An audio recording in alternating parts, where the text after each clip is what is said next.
ଦାଦା ଆପଣଙ୍କର ପ୍ରଥମ ଗୀତଟା କ'ଣ ଥିଲା?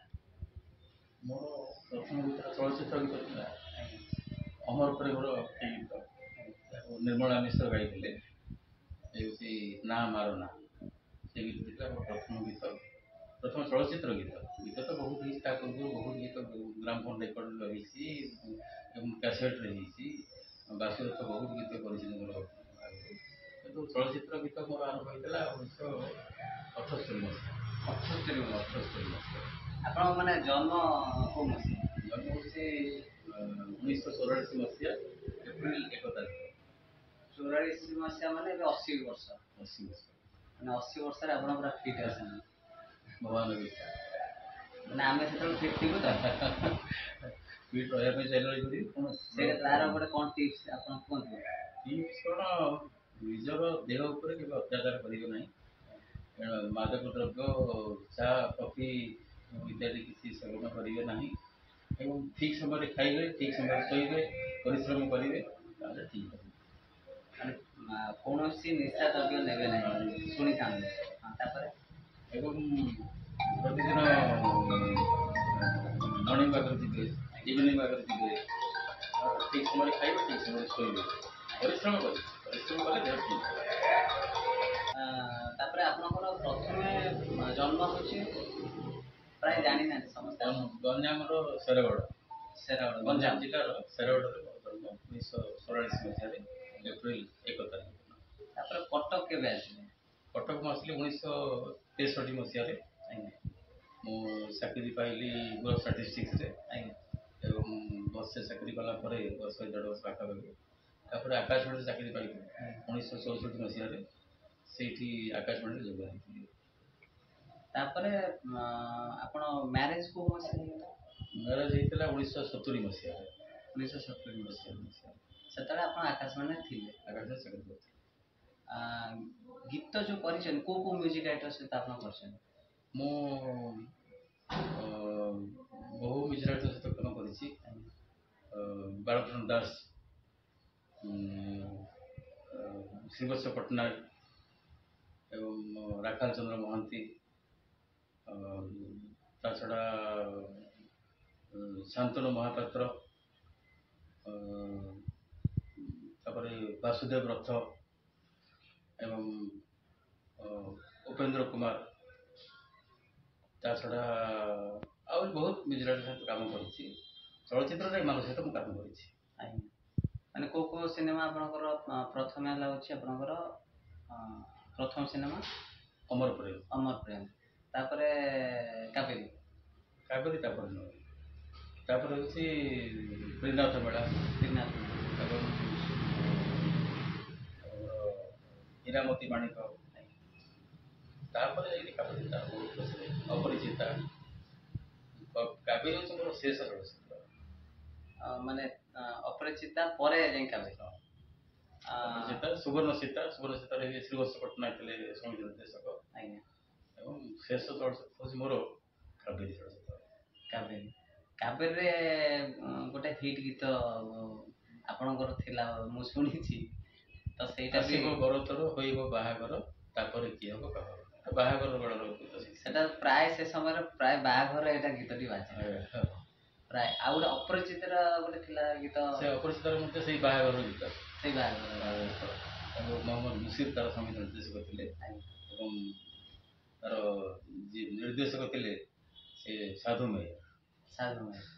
ଆଜ୍ଞା ଆଜ୍ଞା। ତାପରେ ଦାଦା ମାନେ ବହି ବି ଲେଖା ଲେଖି କଲେ, ତ ବହି ପାଖାପାଖି କେତେଟା ଲେଖିଛନ୍ତି ଆପଣ? ବହି ମୁଁ ଏପର୍ଯ୍ୟନ୍ତ 35 ଖଣ୍ଡ ବହି ଲେଖିଲିଣି। ଆଜ୍ଞା। ସେଥିରେ ଅଛି ନାଟକ ଅଛି, ଗୀତି ପୁସ୍ତକ ଅଛି, ଶିଶୁ ସାହିତ୍ୟ ଅଛି, ଗଳ୍ପ ପୁସ୍ତକ ଅଛି, ପ୍ରବନ୍ଧ ମଧ୍ୟ ଅଛି। ବିଭିନ୍ନ ବିଭାଗରେ ମୁଁ ହାତ ଦେଇଛି ଏବଂ ଯେହେତୁ ମୁଁ ଆକାଶବାଣୀରେ ଥିଲି, ସାହିତ୍ୟ ବିଭାଗ ଦାୟିତ୍ୱରେ ମୋତେ ବହୁତ ବର୍ଷ ଥିଲି, ତେଣୁ ମୁଁ ବିଭିନ୍ନ କ୍ଷେତ୍ରରେ ମଧ୍ୟ ମୁଁ ପ୍ରବେଶ କରିଛି, ଚେଷ୍ଟା କରିଛି ଲେଖିବାକୁ।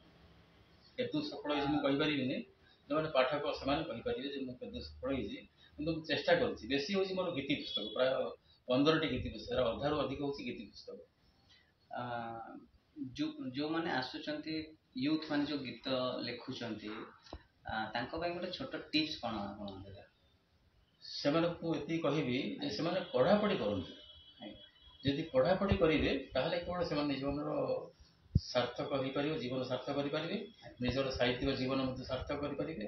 ଏବଂ ପଢ଼ିଲେ ସେମାନେ ତାଙ୍କର ଜ୍ଞାନର ପରିସୀମା ବଢ଼ିବ। ନ ପଢ଼ିଲେ କିଛି କରିପାରିବନି। 1000 ଗୀତ ଲେଖିଲେ 100ଟି ଗୀତ ଲେଖିପାରିବେ। ଆଜ୍ଞା। ପଢ଼ିବାକୁ ହବ, ନ ପଢ଼ିଲେ କିଛି ଉନ୍ନତି କରିପାରିବେ ନାହିଁ। ସାହିତ୍ୟ ସାଧନା ଯଦି କରିବା ପାଇଁ ଚାହୁଁଛନ୍ତି, ସାହିତ୍ୟ କ୍ଷେତ୍ରରେ ଯଦି ଉନ୍ନତି କରିବା ପାଇଁ ଚାହୁଁଛନ୍ତି, ପଢ଼ାପଢ଼ି କରନ୍ତୁ। ପଢ଼ାପଢ଼ି କଲେ ସେମାନେ ନିଶ୍ଚିତ ଭାବରେ ସଫଳ ଲାଭ କରିପାରିବେ। ଆପଣ ଦାଦା ଗୋଟେ ଯେଉଁ ସାହିତ୍ୟ କଥା କହିଲେ, ମାନେ ସେଇଟା ଗୋଟେ ଯୁବପିଢ଼ିଙ୍କ ମାନଙ୍କ ପାଇଁ ଗୋଟେ ଖାଲି ଗୋଟେ ଛୋଟ ଡେଫିନେସନ୍ ଗୋଟେ ଖାଲି ଟିକେ କହିଲେ ଆପଣଙ୍କ ମୁହଁରୁ, ଆଉ ମୁଁ ବି ଟିକେ ଶିଖିବାକୁ ଚାହୁଁଛି। ତ ସାହିତ୍ୟ ଆକ୍ଚୁଆଲି ମାନେ କ'ଣ, କାହାକୁ କୁହାଯାଏ? ସାହିତ୍ୟ ଯାହା ସହିତ ଯାଏ ତାହା ହେଉଛି ସାହିତ୍ୟ। ସେଥିରେ ଆମ କେବଳ ସାହିତ୍ୟରେ ଅନେକ ଗୀତରେ ସେମିତି ଲେଖୁଛନ୍ତି ଖାଲି ପ୍ରେମ ଗୀତ ନା। ଆମ ବିଭିନ୍ନ ଜୀବନରେ ବହୁତ ସମସ୍ୟା ଅଛି। ଆମର ଚାରି ପାଖରେ ବିଭିନ୍ନ ସମସ୍ୟା ଅଛି ଏବଂ ଆମେ ଯୁଆଡ଼େ ଚାହିଁଲେ ସେତେ ସମସ୍ୟା।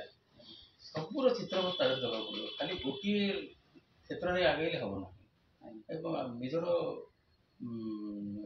ରୁଚିଟାକୁ ବଦଳାଇବାକୁ ପଡ଼ିବ ଏବଂ ତା ସହିତ ପଢ଼ାପଢ଼ି କରିବାକୁ ପଡ଼ିବ ଏବଂ ଯାହା ସେ ଲେଖୁଛନ୍ତି ତାକୁ ନିଜେ ତର୍ଜମା କରିବାକୁ ପଡ଼ିବ ଏବଂ ଅନ୍ୟମାନଙ୍କୁ ଦେଖାଇଲେ ସେଇଠୁ ମୋତେ ପ୍ରେରଣା ମିଳିବ। ତେଣୁ ଆପଣ ଭାବିପାରିବେ ଯେ ମୁଁ ନିଜେ ଯାହା ଲେଖୁଛି ଠିକ୍ ଲେଖିଛି। ଅନ୍ୟମାନେ ଦେଖିଲେ ମୋତେ ସେମାନେ କହିବେ ଯେ କେଉଁଠି କିଛି କାଳେ ଭୁଲ ଥିବ। ଭୁଲଟାକୁ ଭୁଲ କିଏ ଦର୍ଶାଇଲେ ସେଟାକୁ ଭୁଲ ଭାବିବା ଉଚିତ ନୁହେଁ।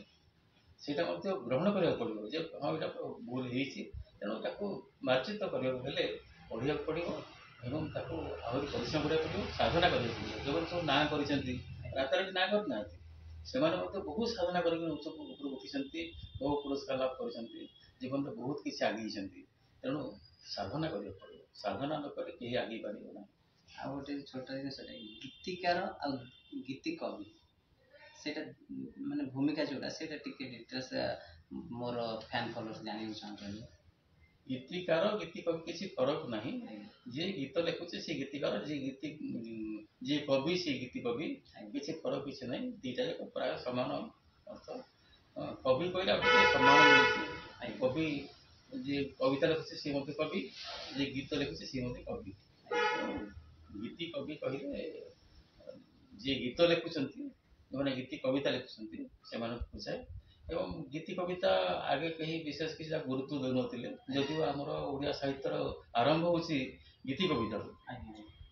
ଯେତେ ସବୁ ଉପେନ୍ଦ୍ର ଭଞ୍ଜ କୁହନ୍ତୁ, ଗୋପାଳ କୃଷ୍ଣ, ବନମାଳୀ, ସବୁ ଗୀତି କବିତା, ଗୀତି କବି ସେମାନେ ସବୁ। ଆଉ ସେଇଠୁ ଆରମ୍ଭ ଆମର ଓଡ଼ିଆ ସାହିତ୍ୟର ଆଦ୍ୟ ପର୍ବ ହେଉଛି ଗୀତି କବିତା। ତାପରେ କବିତା ଆସିଲା। ଏବେ ତ ଆଜିକାଲି ତ ବହୁ ଅବୋଧ୍ୟ କବିତା ଲେଖିଲେଣି, ତାର କୌଣସି ଅର୍ଥ ନାହିଁ। ଅନେକ ଏଭଳି କବିତା ସେ ଲେଖୁଛନ୍ତି, ମୁକ୍ତ ଛନ୍ଦ କବିତା, ଭିତରେ କିଛି ଅନେକଙ୍କର କିଛି ଅର୍ଥ ନାହିଁ। କିନ୍ତୁ ଗୀତି କବିତା ହେଲେ କ'ଣ, ତା ଦେହରେ ଗୋଟେ ଶବ୍ଦର ଶୃଙ୍ଖଳା ଅଛି। ଗୀତି କବିତା ଲେଖିବା ପାଇଁ ବହୁତ ପରିଶ୍ରମ କରିବାକୁ ପଡ଼ିବ। ସମସ୍ତେ ଗୀତି କବିତା ଲେଖିପାରିବେ ନାହିଁ। ଯେଉଁମାନେ ସଙ୍ଗୀତ ସମ୍ପର୍କରେ ଧାରଣା ଥିବ, ଛନ୍ଦ ସମ୍ପର୍କରେ ଧାରଣା ଥିବ ଏବଂ ଗୀତ ସମ୍ପର୍କରେ ଧାରଣା ଥିବ, ଲେଖା ସମ୍ପର୍କରେ ଧାରଣା ଥିବ, ଭାଷା ବିଷୟରେ ଗଭୀର ଜ୍ଞାନ ଥିବ, ଏବେ ଯାଇ ସେମାନେ ଗୀତ କବିତା ଲେଖିପାରିବେ। ସେଥିପାଇଁ ବହୁ ପରିଶ୍ରମ ଦରକାର, ବହୁ ସାଧନା ଦରକାର ଏବଂ ସେଥିପାଇଁ ବହୁ ପରିଶ୍ରମ ଦରକାର। ପଢ଼ିବାକୁ ପଡ଼ିବ, ପଢ଼ିଲେ ଯାଇ ଜଣେ ଗୀତି କବି ହେଇପାରିବ। ଠିକ୍ ଅଛି। ଆପଣଙ୍କର ତ 80 ବର୍ଷ ବୟସ, ଆଜି ପୁରା ଫିଟ୍ ଅଛନ୍ତି। ଭଗବାନଙ୍କ ଇଚ୍ଛା ଚାଲିଛି ତ। ଭଗବାନଙ୍କ ଇଚ୍ଛା, କିନ୍ତୁ ଆପଣଙ୍କର ଅଧା ପାଖାପାଖି ବୋଧେ ଆମର ବୟସ। ତ ଆପଣଙ୍କ ବୟସ ପାଖକୁ ଆମର ବୋଧେ ନେଟୱାର୍କ ପାଇବନି ସେ ଯାଏ, କିନ୍ତୁ ଆପଣଙ୍କର ଆଶୀର୍ବାଦ ରହିଲେ ମୋ ଉପରେ, ମୁଁ ଭାବୁଛି ସବୁର ଶୁଭେଚ୍ଛା ଅଛି। ଶେଷରେ ସାଇକି କ'ଣ କହିବେ ଆପଣ? କିଛି ଗୋଟେ ଶିକ୍ଷା ଦିଅନ୍ତୁ ସାଇକି। ଶିକ୍ଷା କ'ଣ, ସମସ୍ତେ ନିଜ ଗୁଣରେ ମହିୟାନ। ନିଜର ପରିଶ୍ରମ କଲେ ନିଜେ ଉପରକୁ ଉଠିପାରିବେ। ଅସଲ ହେଉଛି ସେତିକି, ପରିଶ୍ରମ କରିବାକୁ ହେବ। ପରିଶ୍ରମ କାତର ହେଲେ କିଛି ଆଗେଇ ହେବ ନାହିଁ ଜୀବନରେ। ସେଥିପାଇଁ ପରିଶ୍ରମ କରିବାକୁ ପଡ଼ିବ, ସାଧନା କରିବାକୁ ପଡ଼ିବ। ଆପଣ ଯାହା ନାଁ ଧରନ୍ତୁ, ଯେତେ ଯେଉଁମାନେ ନାଁ କରିଛନ୍ତି ସେମାନେ ସାଧନା କରିଛନ୍ତି, ସାଧନା ବଳରେ ବଡ଼ ମଣିଷ ହେଇଛନ୍ତି।